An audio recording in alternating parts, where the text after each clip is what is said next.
Hello friends, तो आज के इस वीडियो में मैं आपको गिफ्ट बॉक्स या फिर आप बोल सकते हैं पिज़्ज़ा बॉक्स बनाना सिखाने जा रही हूँ। मेज़रमेंट सारा मैंने स्क्रीन पर दिया हुआ है, आप देख लीजिएगा। तो फ्रेंड्स, बॉक्स बनाना बहुत ईजी है। जो स्टेप्स मैं फॉलो कर रही हूँ आपको एग्जैक्टली वही स्टेप्स फॉलो करने हैं। सबसे पहले जैसे मैं यहाँ पर कुछ कट्स लगा रही हूँ साइड में। पहले हमने मेज़रमेंट लिया हुआ है, उसके अकॉर्डिंग साइड में ऐसे कट करना है। बस यही स्टेप है मेन जो इसमें है।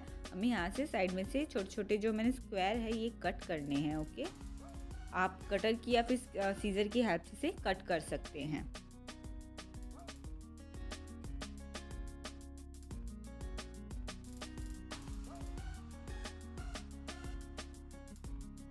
इसी तरीके से हमें दूसरी तरफ भी कट करने हैं।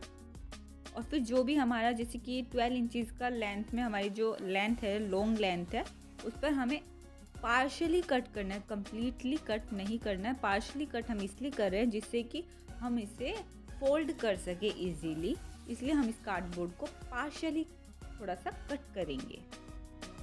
फ्रेंड्स देखिए, जिस तरीके से मैं इसे फोल्ड कर रही हूँ, थोड़ा सा पार्शली कट करके बिल्कुल उसी तरीके से आपको भी करना है।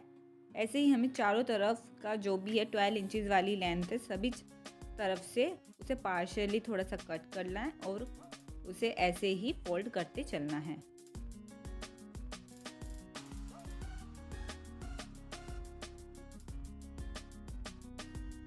आई होप फ्रेंड्स आपको ये वीडियो पसंद आ रही होगी, और अगर ये वीडियो आपके लिए हेल्पफुल है तो प्लीज़ वीडियो को लाइक करें, शेयर करें और चैनल को ज़रूर सब्सक्राइब करें, जिससे कि आने वाली कोई भी वीडियो की नोटिफिकेशन आप मिस आउट ना कर पाएँ।